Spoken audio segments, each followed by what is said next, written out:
Good afternoon, everybody. It's once again Ted the Speed Learner, and I'm going to be talking about, this is going to be part 23 of this discussion. Believe me, we've got a lot of videos to go, so don't even think you're going to, Anyway, we're back on Section C, and Section C says, ensures that with respect to the premium rate charged for health insurance coverage offered to eligible individuals through the high-risk pool, they can vary on the basis of age by a factor of no greater than 4 to 1.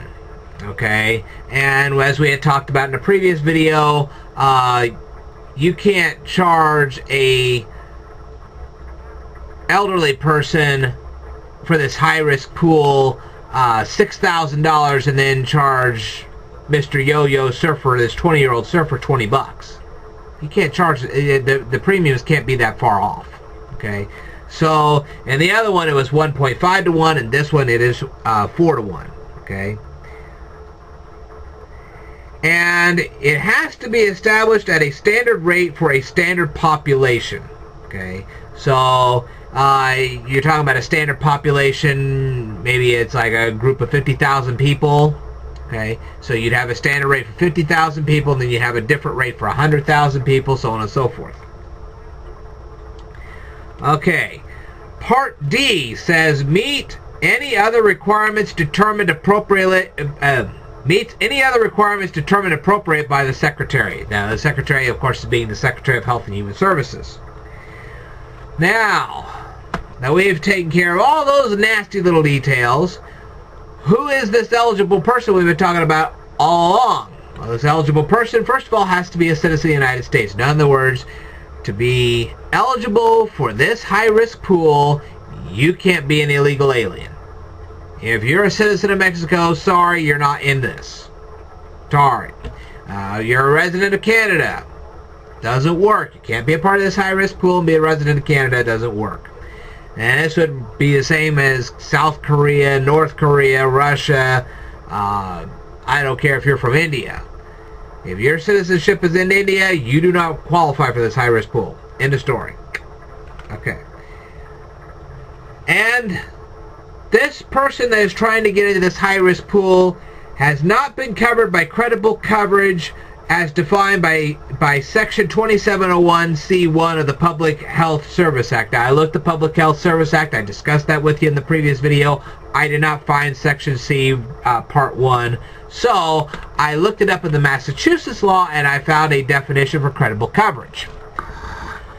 So, according to Massachusetts law, a credible coverage is a coverage of an individual under any of the following health plans as a named beneficiary receiving coverage on another plans with no lapse of coverage for more than 63 days. Here's the following health plans. An individual or group health plan which meets the definition of minimal credible coverage as established by a board of the connector. Another type of health plan would be a health plan including but not limited to a health plan issued, renewed, or delivered within or without the Commonwealth to an individual who is enrolled in a qualified student health insurance program under Section 18 of Chapter 50, and it goes on and on and on. So in other words, this type of individual would be already covered. Let's say you have a high school student and he's covered under your health plan. Well, he can't get in this high-risk pool if he's still covered under your health plan. He'd have to get out of that health plan and wait 6 months before he can go into this high-risk pool. Isn't that nice? You have to be out of your parents' health plan for 6 months, then you can be in this high-risk pool. Really nice. They didn't tell you that one. Alright, so another health plan you can't be a part of Part A or Part B of Title 18 of the Social Security Act. In other words, you can't be a part of the Social Security plan and a part of this high-risk pool. It doesn't work that way. You have to get out of the Social Security plan, and then 6 months later you can go in for this high-risk pool. You can't be a part of Title 21 or 19 of the Social Security Act other than coverage consisting solely of benefits under Section 1928 or Section 1903 of said Title 19. You can't be a part of 10 USC 55, whatever the thunder that is. If you guys know what it is, leave it in the comments below. A medical care program of the Indian Health Service or of a tribal organization. In other words, if you are a Native American, which would be an American Indian, and you have coverage from the American Indians, you can't be a part of this high-risk pool. Okay? So, in other words, you'd have to lose that coverage, be out of it for 6 months, and then go for the high-risk pool. A state health benefits risk pool. So, if you're part of a state health program, you can't be a part of this new high-risk pool until you get out of that state health program and wait 6 months. That's nice. A health plan offered under 5 USC 89, which I have no idea. If you wanted to leave that down in the comments below, that's great.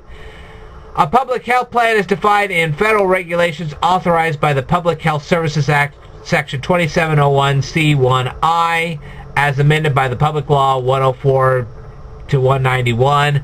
Again, I have not found Section 2701C, so if you guys know where that's at, leave it down in the comments below. A health benefits plan under the Peace Corps Act. Okay, so if the Peace Corps is covering your health coverage, you can't be a part of this high-risk pool. Yada yada. Coverage for young adults under Section 10 of Chapter 176J. Whatever that is, leave it in the comments below. And any other qualifying coverage required by the Health Insurance Portability and Accountability Act of 1996. So, if you know anything about the Health Insurance Portability and Accountability Act of 1996, leave it down in the comments below, and we'll talk about it right here. Okay. So if you're a part of any of these health insurance programs, you can't be a part of this high-risk pool. Doesn't work that way. So, the eligible individual. Let's go through it again. He's a citizen of the United States. He doesn't have any other health insurance coverage, and he does have a pre-existing condition. And if that's being the case, he can be a part of the high-risk pool. Wow! There's a buttload of information for you. Alrighty, if you guys have any particular comments or questions or whatever, leave them down here in the comments below. I'd love to hear your feedback. I will tell you more in a future video, so stay tuned.